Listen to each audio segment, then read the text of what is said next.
Ask Reddit. Iceland just announced that every Icelander over the age of 18 automatically become organ donors with ability to opt out.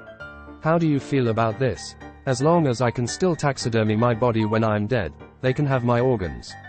I'm with Sean Locke on organ donation.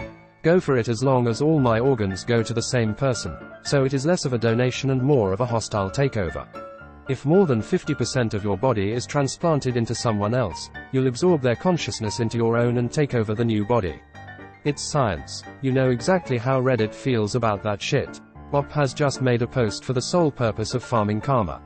How do you feel about this? You know exactly how Reddit feels about that shit. Bob has just made a post for the sole purpose of farming karma. How do you feel about this? My organs are free for all if anyone needs them. Alright, please lie down over there. Take lungs now, gills come in 2 weeks. Edit. First ever gold is because of Futurama. Awesome. Mind if I use your anus for a few minutes? Depends, for what? Anal sex. But of course. It's interesting, because this is actually very similar to their state church system. Icelanders are automatically registered as a member of their mother's church upon birth and have to opt out if they don't want to be registered as a church member. My Icelandic friends and I call it Christian by default. Leads to a lot of interesting cultural and religious views of what it means to be religious or not. Most people don't unregister, but just never go to church. And the churches registered with the government still receive money from the state for anyone registered as congregants members. Churches receive roughly $7 per month per registered individual, regardless if they regularly attend or not. Only in recent years have people started to actually bother unregistering from their churches.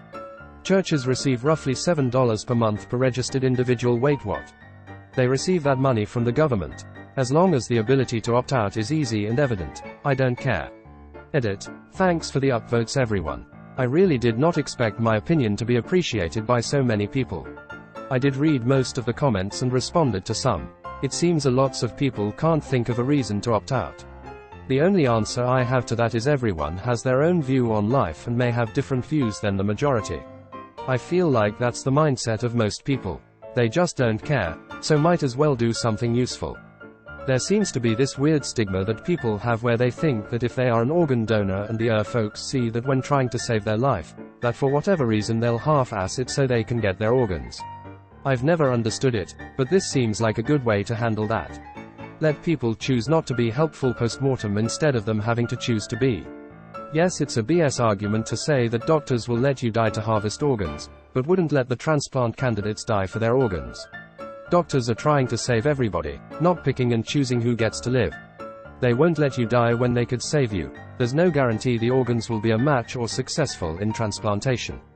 Plus they open themselves up to criticism if every patient they attend to dies in organ donation isn't using you as an organ factory. It's saying, well, they've died, but they were willing to save people with the organs they no longer need, so let's honor their wish and not let the death be in vain. I've always said that this should be the way. I got an extra 13 years with my dad thanks to someone else's heart. Edit. I'm going to do my best to get back to every responder to this comment. It's almost exactly a year to the day that my dad died, and you've mostly all made me tear up with your comments and stories. If you want to be an organ donor, make sure your family knows about it now. Heartless man saves dad's life. Father steals man's heart to spend 13 more years with son. I don't know, my heart's just not in it. Edit. On a serious note, it's a great idea. I dunno either, just a guts feeling, probably. Edit. I too think it's a great idea.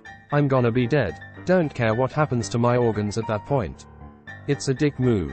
Edit. Great idea. Smart idea. If you care enough to not be an organ donor, you can just opt out. This just increases the pool by adding the folk who don't care. I do believe there should be a clause added for those who could not reasonably be asked to give consent in the first place. When I die, I'm seriously thinking of going the donate my body to science route. Would be comforting to think I'm being of some use. And if my family wants a part to cremate or bury, they can have foot or something. This is what my grandmother did. You get more than a foot or something. I'm not sure what's permanently removed, not my field. I do know it took about 3 years before we got ashes to bury, so they take their time with the cadaver, that's for sure. I'm the one who actually laid the ashes in the ground, never forget it. She liked beer and chocolate, so we all had a bit of that at the service in rural Nova Scotia, Upper Stewiacke, with about 15 people in plain clothes, no preacher or strangers. Anyway, don't know why I got into all of that. If you liked the video, don't forget to subscribe and comment what your answer would be. Thanks for watching.